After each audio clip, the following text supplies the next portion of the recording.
ബംഗളൂരുവിൽ നിന്നും തിരുവനന്തപുരത്തേക്കുള്ള സ്പെഷ്യൽ ട്രെയിനുകളുടെ സർവീസ് ജൂലൈ അവസാനം വരെ നീട്ടി railway. SMVT Bengaluru Thiruvananthapuram north വാരാന്ത്യ സ്പെഷ്യൽ ജൂൺ 29 മുതൽ ജൂലൈ 27 വരെ, Thiruvananthapuram north SMVT Bengaluru June 30 മുതൽ ജൂലൈ 28 വരെ നീട്ടി. SMVT Bengaluru Thiruvananthapuram north special July 1 മുതൽ 29 വരെയും, Thiruvananthapuram north SMVT Bengaluru July 2 മുതൽ 30 വരെയും, SMVT Bengaluru Thiruvananthapuram north special July 10 മുതൽ 24 വരെ, Thiruvananthapuram north SMVT Bengaluru special July 12 മുതൽ 26 വരെ നീട്ടി. അതിനിടെ കഴിഞ്ഞ സാമ്പത്തിക വർഷം കേരളത്തിലൂടെ 14 പുതിയ തീവണ്ടി സർവീസുകൾ തുടങ്ങിയതായി ദക്ഷിണ റെയിൽവേ അറിയിച്ചു. 3 വണ്ടികൾ ദീർഘിപ്പിച്ചു. തമിഴ്നാട്ടിൽ നിന്ന് 23ഉം കർണാടകത്തിൽ നിന്ന് 14 വണ്ടികൾ പുതിയതായി തുടങ്ങി. ഇവയിൽ മിക്കതും ഒന്നിലധികം സംസ്ഥാനങ്ങളിലെ യാത്രക്കാർക്ക് പ്രയോജനം ചെയ്യുന്നതാണെന്ന് റെയിൽവേ ഞായറാഴ്ച പത്രക്കുറിപ്പിൽ അറിയിച്ചിരുന്നു. ബംഗളൂരുവിൽ നിന്ന് എറണാകുളത്തേക്ക് നവംബർ 8 തുടങ്ങിയ വന്ദേ ഭാരത് എക്സ്പ്രസ് ആണ് 2025-26 സാമ്പത്തിക വർഷം കേരളത്തിൽ നിന്ന് തുടങ്ങിയ പ്രധാന വണ്ടി. 2026 ജനുവരി 23 താമ്പരം തിരുവനന്തപുരം അമൃത് ഭാരത് എക്സ്പ്രസ് തുടങ്ങി.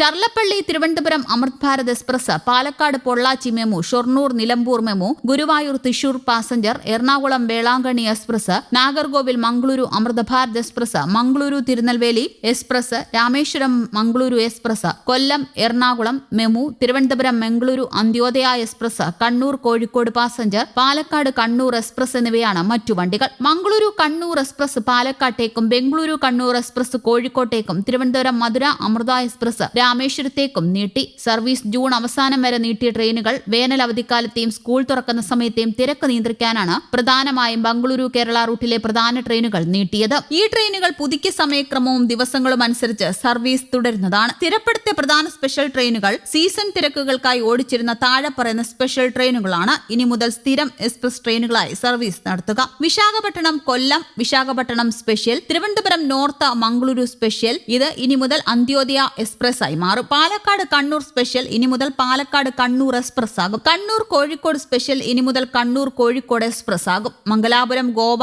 മുംബൈ പാതയിലൂടെ സർവീസ് നടത്തുന്ന ട്രെയിനുകളുടെ പുതുക്കിയ മൺസൂൺ സമയക്രമം ജൂൺ 15 മുതൽ പ്രാബല്യത്തിൽ വന്നു. ഒക്ടോബർ 20 വരെ ഈ സമയക്രമം തുടരും. Mangaluru central Mumbai LTT Matsyagandha express ഇനി മുതൽ ഉച്ചയ്ക്ക് 2:20 പകരം 12:45 പുറപ്പെടും. Mangaluru junction Mumbai CSMT super fast ഉച്ചയ്ക്ക് 2 മണിക്ക് പകരം വൈകുന്നേരം 4:35 പുറപ്പെടുക. ഇന്ത്യൻ റെയിൽവേയുടെ അത്യാധുനിക ട്രെയിൻ സുരക്ഷാ സംവിധാനമായ കവച് 4.0 കേരളത്തിലെ പ്രധാന റെയിൽ പാതകളിൽ സ്ഥാപിക്കാനും അനുമതിയായി. തമിഴ്നാട്, കേരള, കർണാടക സംസ്ഥാനങ്ങളിലെ 548 കിലോമീറ്റർ അതിവേഗ റൂട്ടുകൾക്കായി 300 കോടിയിലധികം രൂപ റെയിൽവേ മന്ത്രാലയം അനുവദിച്ചിട്ടുണ്ട്. ദക്ഷിണ റെയിൽവേയുടെ വികസനത്തിന്റെ ഭാഗമായി മാരാരിക്കുളം ആലപ്പുഴ സെഷനിലെ 10.65 കിലോമീറ്റർ പാത ഇരട്ടിപ്പിക്കുന്നതിനായി റെയിൽവേ മന്ത്രാലയം 220.51 കോടി രൂപയുടെ പദ്ധതിക്ക് അനുമതി നൽകി. ഇത് തീരദേശ പാതയിലെ ട്രെയിൻ വൈകൽ വലിയ രീതിയിൽ കുറയ്ക്കും. ബംഗളൂരു സ്പെഷ്യൽ ട്രെയിനുകളുടെ കാലാവധി നീട്ടി. യാത്രക്കാരുടെ തിരക്ക് പരിഗണിച്ച് ബംഗളൂരു തിരുവനന്തപുരം നോർത്ത് സ്പെഷ്യൽ ട്രെയിനുകളുടെ സർവീസ് ഈ മാസം അവസാനം വരെ നീട്ടിയിട്ടുമുണ്ട്. യാർഡുകളുടെ നവീകരണവും സർവീസ് മാറ്റങ്ങളും ചെന്നൈ റൂട്ടിലെ അരക്കോണം യാർഡ് നവീകരണ പ്രവർത്തനങ്ങൾ നടക്കുന്നതിനാൽ ജൂൺ 19 മുതൽ 28 വരെ കേരളത്തിലേക്കും തിരിച്ചുമുള്ള ചില ചെന്നൈ എക്സ്പ്രസ് ട്രെയിനുകളുടെ സമയത്തിലും